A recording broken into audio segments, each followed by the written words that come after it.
In a climate-ravaged future, humanity will fight for refuge in the sky. I'm Adad Joel Warda, and I grew up in a multicultural, multilingual family, and I've spent years traveling the world. Throughout my travels, I've become really fascinated by how climate shapes culture and society, especially with how climate change is affecting our world. So I thought, what if I could tell a story that would really speak to what I've seen? A TV series that you would love to watch, but a future you're desperate to avoid. This is how Sky City Haya was born. It's Casablanca meets True Detective, but in the future, where the world's first Sky City is humanity's last hope for survival because climate change is rendering the Earth's surface uninhabitable. And the chief guiding force behind the city's architect, a man named Adrien Rousseau, who used to be a lowly struggling refugee before he fought his way up through the rungs of society to become an advocate for downtrodden refugees everywhere, has mysteriously disappeared.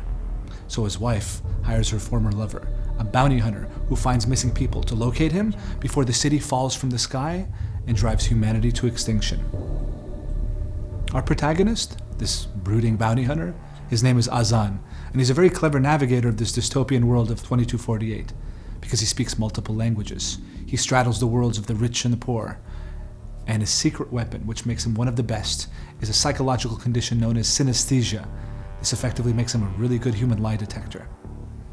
But he also carries this heavy burden from a dark past which constantly haunts him.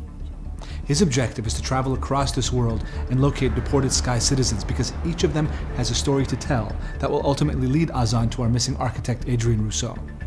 Finding Rousseau is the backbone of the story, but through our journey, we'll meet these people from various cultural and ethnic backgrounds. They will share their stories of struggle and how they ultimately reach Sky City Haya. And Azan's journey to find Rousseau is not going to be easy. Dangerous forces are hunting him down to stop him from uncovering the truth. He has to find Rousseau before it's too late and humanity loses its last chance at survival up in the sky. But in doing so, he will finally face these demons that have spent years haunting him. Sky City Haya is a very personal story about human struggle, about loss, and about redemption, while also touching on larger themes such as climate change, social inequality, and how the steps that we take today will define the world we'll have to live with tomorrow. And this is why it is the most relevant sci-fi TV series for our time.